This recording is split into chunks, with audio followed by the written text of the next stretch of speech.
Bonjour les amis des oiseaux, donc c'est Mercier Canariculteur pour la suite des vidéos. Euh, donc comme vous savez maintenant, la saison de reproduction des canaris est terminée. Donc je vais vous expliquer ça. Elle est vraiment à la fin là. Donc on se dirige tout droit vers la saison de la mue. Donc je vais faire comme d'habitude, je vais commencer par les indigènes. Et puis je terminerai donc par les canaris. Donc nous sommes maintenant mi-avril, puisque maintenant je fais une vidéo tous les 15 jours, ça ne sert plus à rien d'en faire une trop souvent. Et ben voilà, pour les tarins, ben on en est toujours au même point, hein, point mort, c'est-à-dire que la femelle chante, elle se fait nourrir par le mâle, enfin on croit toujours que ça y est, ils vont faire leur nid. Ben, pour le moment, c'est toujours pas quoi, le nid est toujours au même point. J'essaye de leur mettre des trucs, mais ils en foutent partout. Du matériel pour faire le nid. Voilà, ils sont très en forme. La femelle, vous voyez, voilà, vous voyez, elle chante énormément, elle chante, elle se fait nourrir par le mâle et tout. Enfin, c'est vraiment, voilà, mais pour le moment, toujours pas de nid en vue. Donc, j'attends, on est mi-avril, ça devrait pas tarder là. Hein. Je pense que là maintenant, l'année dernière, la femelle avait pondu début mai, donc c'est peut-être pour ça. Ensuite, pour les verdiers. Alors les verdiers, ça bouge par contre de ce côté du couple là.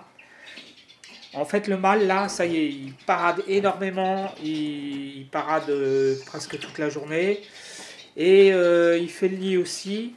Alors, je vais vous montrer. Donc, en fait, il fait le nid, il appelle la femelle. Mais la femelle, pour le moment, elle joue avec le matériel, mais pour le moment, elle veut toujours pas faire le nid. Je suis assez étonné parce que voilà, c'est pareil, je pensais que ça y est, c'était bon.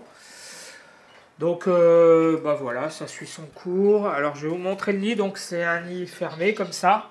J'arrive facilement, hein, voilà, vous voyez, il y a du matériel, mais pour le moment, il n'est pas vraiment fait. Alors j'arrive facilement les verdiers dans ces nids-là, bien fermés, avec, vous voyez, la protection qu'il y a autour. Jusqu'à présent, j'ai toujours bien réussi à leur faire adopter ce nid-là, sans difficulté. Donc normalement, je ne vois pas pourquoi ça échouerait cette année. Mais oui, pour le moment, la femelle ne fait pas le nid, je suis assez surpris. Parce que, voilà, quoi, à chaque fois, je crois que c'est la bonne, mais voilà. Sinon, au niveau nourriture, je leur donne donc du vinaigre de cidre 2 fois par jour parce que le blanchiment je l'ai fait au mois de février, donc ça s'est trop éloigné. Donc du coup, je l'ai repris, donc herbe pure plus 2 fois par semaine plus vinaigre de cidre. Voilà, donc évidemment fruits, légumes, les graines normales, voilà.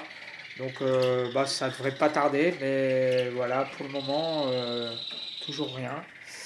Et puis là, pareil. Alors là, c'est un peu là le mâle parade. Par contre, la femelle fait rien du tout. Là, par contre, elle rien du tout. Bon, c'est vrai que l'année dernière, elle m'avait niché extrêmement tard, hein, mi-mai, je crois. Hein. Il faut que je regarde sur mes, voilà. Mais pour le moment, il n'y a toujours pas. Quoique ce matin, quand je suis arrivé, j'ai vu qu'elle a mis la mousse à côté, donc j'en ai mis dans le nid et puis je teste pour voir ce qui se passe. C'est un bon test, hein. Donc voilà.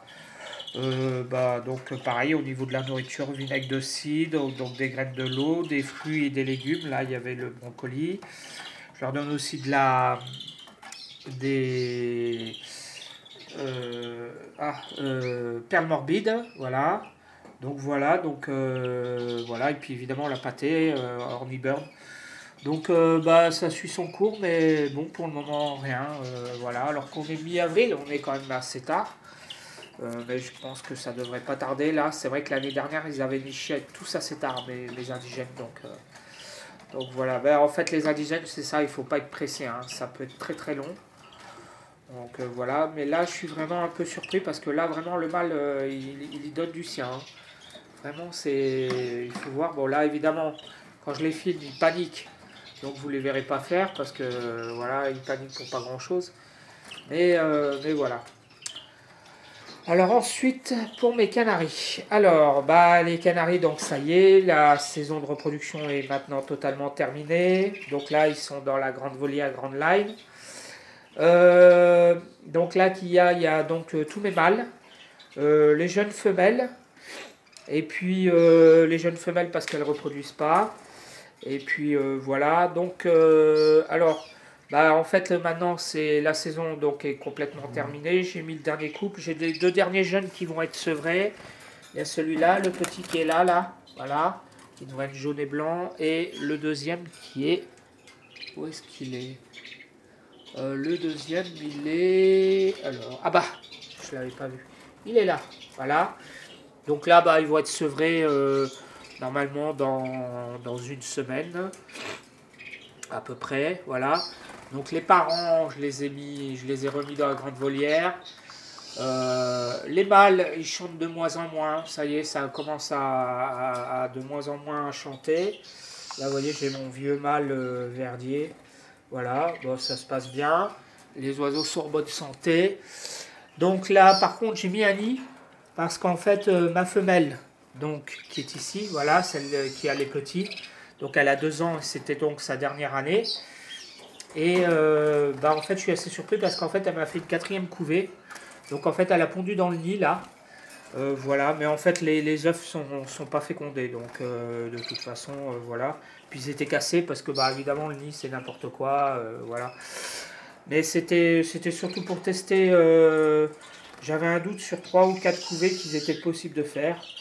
Donc, bah, effectivement, ça fera 6 couvées en tout dans sa vie. Donc voilà, donc ça c'est le père. Mais en fait, ça y est, les mâles, ils chantent plus quasiment. Les mâles chantent plus. Qui c'est que j'ai là? Donc voilà. Donc maintenant, bah, on va aller tout droit, doucement vers la mue. La mue chez moi, elle commence mi-mai, donc dans un mois. Et elle se termine vers mi-juillet. Donc voilà. Donc, alors par contre, je vais mettre de l'autre côté les oiseaux rouges, à caractère rouge, comme par exemple ce mâle-là. Voilà. Celui-là, là, je vais le mettre dans l'autre volière avec les femelles qui sont de l'autre côté. Parce que je les ai séparés, parce que les femelles voulaient encore faire encore plus d'œufs. Ça a été vraiment galère à les... Donc les... Bah là, je leur donne quoi? Je leur donne bah, des graines, des fruits et des légumes essentiellement, puisqu'ils n'ont plus besoin. Des vitamines, ça c'est vitamines pour la mue aussi, voilà, de temps en temps. 2 fois par semaine. Voilà. Là, je leur donnerai aussi sûrement de la pâtée avec la Mutavite. Voilà, mais pour le moment, ils ne muent pas encore. Alors, ils ne muent pas encore, sauf une qui est ici. Bah, en fait, les jeunes de cette année, c'est logique. Voilà. Elle, ça y est, elle a fait sa mue. Sa première mue. Donc, voilà. Donc là, on voit le plumage est encore un peu troué. Donc voilà, donc ensuite je vais mettre, alors j'ai quelques mâles qui chantent encore, qui sont encore un peu chauds, comme lui par exemple, mais ça y est, ça se calme, hein, vraiment, voilà. Et donc du coup, mes cages maintenant, mes cages de reproduction sont toutes nettoyées, voilà, là je vais repeindre celles qui sont à peindre, je pense que celle-ci, voilà, je pense que celle-ci, donc en fait je les ai nettoyées. Bah en fait, je vais les repeindre et puis ensuite je vais les rééquiper pour l'année prochaine. Voilà, puisque ça ne sera pas avant le mois de juillet. Fin juillet. Donc là, c'est la partie femelle. Donc là, ça c'était assez galère parce que j'avais une femelle en particulier, celle-ci là, qui voulait encore faire des nids et tout. Ça a été une galère pour l'arrêter. Malgré tout, j'ai pas réussi. Elle a quand même fait 3 œufs. Bah, au fond de la cage, évidemment cassée. J'ai pas réussi à l'empêcher, j'ai tout fait pour l'empêcher. En fait, je la prenais, je la mettais dans les petites cages, voilà, j'ai tout essayé, mais rien à faire. Donc là, cette fois-ci, je pense que c'est la bonne. Là, je vois que toutes les femelles sont plus... Donc là, je les laisse ensemble, puisque bah, ça se passe bien. Je les laisse ensemble pour le moment. Et puis, à un moment donné, je vais mettre les mâles rouges, quand je verrai que vraiment elles ne veulent plus se reproduire. Ici, ça arrange un peu parce que la lumière, je suis un peu plus loin de la fenêtre, donc du coup, la lumière La lumière est moins intense de ce côté-là, donc pour la mue, c'est peut-être mieux. Donc je mettrai les mâles rouges. Voilà, donc il y a 1, 2, 3, 4, 5, 6 femelles. Donc ça sera les 6 femelles pour la reproduction l'année prochaine, plus les 2. Voilà, bah, rien de spécial. Donc là, je leur mettais absolument rien.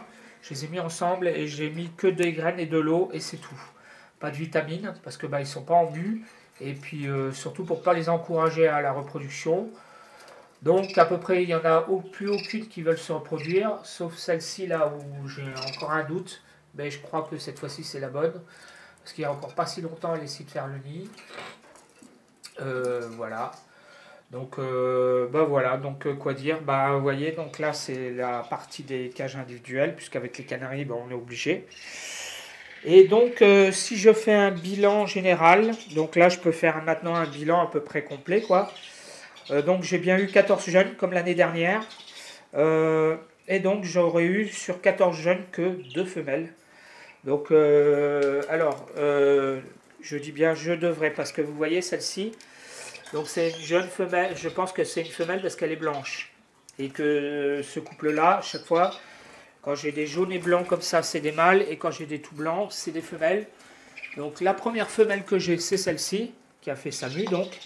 Donc là, c'est une femelle, c'est sûr. Donc celle-ci, elle sera pour l'année prochaine, évidemment, je la garde. Et puis, alors oui, j'ai oublié de dire, là, j'avais en fait, dans la dernière couvée, j'avais 3 jeunes. Et hélas, j'ai fait une bêtise. Je l'ai échappé. Parce que vous voyez, en fait, en voulant nettoyer, j'ai écarté comme ça. Et j'ai tiré le tiroir. Et en fait, j'avais pas vu qu'elle était sur le côté. Il s'est envolé direct par la fenêtre. Et ben voilà, quoi. Je l'ai perdu. Il est atterri sur le toit. Là-bas, de l'autre côté, j'ai pas pu le récupérer. Bon, bah tant pis. Mais bon, au moins, la bonne nouvelle, c'est que c'était pas celui-là. Parce que celui-là, je pense que c'est une femelle. Bon, on va voir, on va attendre d'ici une semaine, je serai à peu près fixé. Mais je pense que c'est bien une femelle. Parce qu'à chaque fois qu'elle me fait des blancs, c'est des femelles. Donc voilà, donc 14 jeunes, 2 femelles. Donc bah, j'ai vendu quasiment tous mes mâles. Les seuls mâles que j'ai gardés, c'est mâle rouge. Où est-ce qu'il est lui? Voilà. Donc on le reconnaît parce qu'il a une huppe voilà, brune. Donc hop, le petit mâle qui est ici avec son frère que j'ai gardé qui est... Il est où le frère? Ah, il est là. Voilà. Non, c'est le même. Bon, enfin bref. Donc j'ai gardé ces 2 mâles là, j'ai gardé la femelle, donc ça fait 3. Évidemment, je vais garder celui-ci qui devrait être une femelle aussi. Et puis celui-là, bah, je vais peut-être pas le garder si c'est un mâle. Je pense que je le vendrai. J'ai quelqu'un qui est intéressé. Cependant, si je le vends pas, bah, c'est pas grave, je le garde quand même. Voilà, donc bah voilà, donc les amis, bah écoutez, la saison maintenant c'est bien terminé. Donc en route vers la mue, la saison de la mue, qui va être une saison plutôt calme. Là, l'avantage c'est que maintenant ils sont tous en volière collectif, donc du coup bah c'est plus facile pour nettoyer. Voilà. Ensuite, bah là maintenant on est toujours dans les indigènes, donc j'attends le grand moment de la reproduction. Une fois que les indigènes auront fait leurs petits, pareil, eux ils iront rejoindre les canaris, la volière collective, pour passer la mue. Voilà. Et puis ensuite le cycle recommencera, parce que là c'était la 8e saison, donc l'année prochaine ça sera la 9e. Voilà. Voilà, donc la saison de reproduction des indigènes n'est pas encore terminée. Donc bah, on va attendre, enfin elle fait que commencer en fait. Donc voilà les amis, ben hop, ah, voilà le mâle qui nourrit le petit. Ah bah zut, je les ai dérangés. Bon, c'est pas grave. Donc voilà, donc bah, en fait ce qu'il faut retenir c'est que en gros sur à peu près 5-6 couples que je fais chaque année, je sors en moyenne entre 14 et 18 jeunes. Parce que oui, en fait, comme j'ai eu 3 jeunes qui sont morts, les 3 rouges de la femelle qui était là-bas, du coup, si j'avais eu les 3, ça m'aurait fait 18. Donc voilà, donc je peux sortir entre 3 et 18 jeunes. Et donc je sors entre, allez, on va dire entre 1 et 3 femelles par an, quoi. Donc c'est pas énorme, les femelles, c'est vraiment un souci ici. Voilà, c'est pour ça que j'en ai racheté quelques-unes. Voilà, donc l'année prochaine, ça devrait me faire 7 couples, pardon. Mais sur les 7, il n'y en aura que vraiment 5 qui devraient bien marcher. Mais ça, on verra ça plus tard, évidemment. Voilà les amis, donc bah voilà, je vous laisse sur les images des tarins des Aulnes. Alors nos petits tarins, bah, ils sont là, voilà. Très en forme, le mâle il est un peu déplumé parce que la femelle elle le déplume. Bon mais bon, ça c'est pas trop grave. Voilà, bah, j'attends qu'ils fassent leur nid. Voilà les amis, bah, je vous dis, je remercie tous les abonnés à ma chaîne, tous les nouveaux et tous ceux qui viendront s'abonner plus tard. Je vous dis donc à la prochaine